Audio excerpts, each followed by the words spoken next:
Syncing contacts on your iPhone is super simple. Let me walk you through the steps. But first, don't forget to hit that subscribe button down below. It really helps me out. Alright, let's get started. Head into your settings and tap on your name at the very top. Next, tap on iCloud, then hit See All next to Save to iCloud. Scroll down and make sure Contacts is toggled on.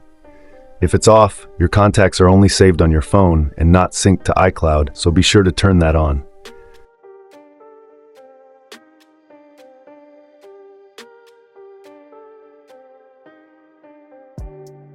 Now we also want to sync your email contacts. Go back to the main settings page.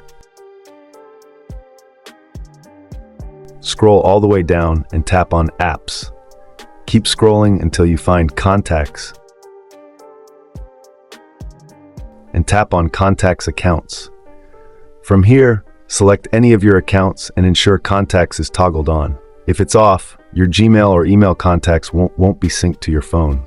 Double check all your accounts to make sure they're enabled, and you're all set.